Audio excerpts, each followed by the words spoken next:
All right, July 29th is the day today. I don't know how many days we are into growing because this thing is still not playing ball with me, but these guys look pretty miserable as per usual. Now I'm going to be handling this. I'm going to be formatting the way I do these videos slightly differently going forward. Rather than doing it all in one shot, I'm going to be instead segmenting them out into various sections, so you're going to see a few more splices than usual. But my reason for doing this is because I want to do something a little bit different. Rather than just update you on all of these pepper plants, I want to also show off a solution that I'm planning on enacting to a problem that these deep water culture buckets have been having for God knows how many months, ever since I first transplanted them. But I essentially found out why the root rot was happening, and so I feel like that warrants an entirely different format. So I'll cut the video here, I'll go through these one by one, but I just wanted to let you guys know that is going to be the new format going forward. So, catch you in a second. Alright, starting off with the Kratkies here, I'll begin with the Carolina Reaper plant. This is the one that was replacing the one that I killed by accident. Looking over here, you can see some new fuzz showing up, though interestingly, when I first did this transplant, the nutrient solution kept turning a really pale, sort of cloudy yellow and reeked of cheese. And so what I wound up doing is I added some hydrogen peroxide to this, and I just figured like maybe 2-3 days of that would solve whatever issue was happening there. But it is slowly developing, and I think within a week I'll probably start to see some new growth. But otherwise, it's basically just been stunted at this point for a while, which is entirely expected. I'm just hoping it goes away soon. The only other plant really to give a notable update on is this ghost pepper plant here. I went to go replace its nutrients earlier this week, and I noticed when looking at the roots that the vast majority of the mass had oxygen roots coming off the top, which I unfortunately had to drown. In all likelihood, these will probably die, but I don't know why so many of those formed exactly. I've never had this happen before when doing nutrient top-ups. It's usually been fine, keeps at the top, but yeah, this time for whatever reason it just really wanted to form around the sides. So I've dealt with that, and it doesn't seem to be too bad. It's been about maybe 2-3 days, and it's not drooping or doing anything weird, so I'll just keep eyeballing it. But yeah, that was a little bit of a strange thing to see happen. Apart from that, everything is doing super well. I have slightly changed the way I mix up the nutrients because I found out that the way I was doing it could possibly be locking out potassium, and so I'm mixing them in a cup now and then just dumping them straight in. That way it should get equally mixed and not cause any over-concentrations in certain sections. Anyway, with that, that is the end of the Kratky update. I will cut and then start talking about the deep water culture buckets next. Alright, these are the deep water cultures over here, and things are actually looking much more optimistic this week than they were previously. If you look at the growth light over here, I've got it back on again, and that is because this guy has actually stabilized a sufficient amount. It's got a bunch of new white growth. I'll spare you looking at it for now. But I want to mainly talk about why the root rot has been happening in the first place, because I think I've finally deduced what was causing it. So if we look at this chocolate reaper plant over here, it actually looks like there's some slight browning coming up that has consistently in the past led to root rot. And I think I finally, after looking online, figured out why, because I noticed that this root rot always seems to show up with the same pattern. It would always show up at the nutrient surface level, never any below or above. It was consistently right there. And in looking online, there were two main reasons for why root rot would happen. It was either A, not having a cold enough water temperature. Sometimes it would be too hot and therefore it couldn't keep oxygen in as well. But this feels very cool to the touch and is obviously well below whatever 20 degrees Celsius thing that it recommends. And so it's not a temperature problem. The only other thing that people recommended online to look at was light poke through. And I'm actually noticing here, I can't zoom in right now because I've got my hand holding this up, but there is actually a fair bit of light poking through this LetPot over here, which is reaching the surface. And from what people have described, you pretty consistently get nutrient surface root rot from light poking through, either that or algae problems, but I think the HydroGuard has kind of been keeping that at bay.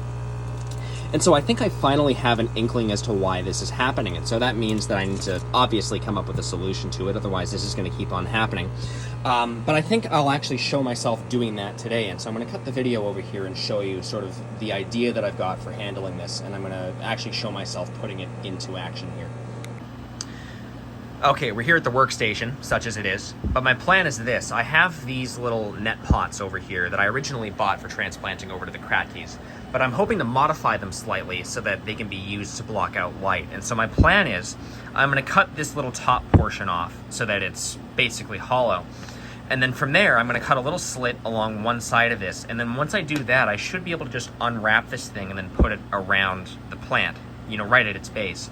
And then from there, I have these little clay pebbles over here that I'm going to fill up to the top of this, and then I'll duct tape it down to keep it in place. And then from there, I think this should finally solve any and all light poke through problems, because the clay pebbles have been excellent at that. I did it with the crack keys and I've had no issues, even after raising the net pots up a little bit. But I think this should finally solve any and all problems. And so I'll cut the video here and actually show me putting this together.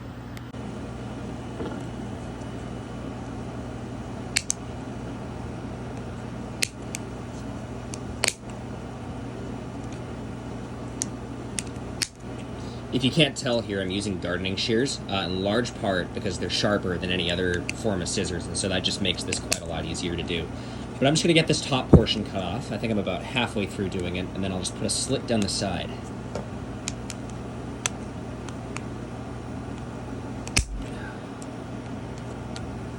Not the greatest at doing this, though. I'm sure there are probably better ways of prying this thing off, but what do I know?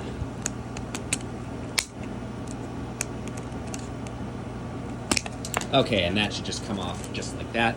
And now I'll pick a random side. I guess this one looks good. Again, trying to keep my fingers as far away from it as possible because these things are sharp. That should come off like that, and then there's just this and this. Okay, so now I've got like sort of the basis of my plan here. I can stretch this thing out. I should be able to wrap it around the plant, so I will cut to that. All right, we've got our little chocolate reaper plant over here, and we've got our new, slightly modified net pot. So I'm gonna wrap this thing around, and yeah, sure enough, this does seem to be more or less holding. So I'm gonna get a couple of pieces of duct tape over here and just secure this thing down, and then I will start filling it up with clay pebbles. Okay, so I've got the net pot in place. I've taped it down. It doesn't seem to be moving anywhere. So I've got this little really hacked together phone stand setup that I've done. So I'm going to put this thing over here and then just show me putting in the clay pebbles, just in case people wanted to see it. There we go.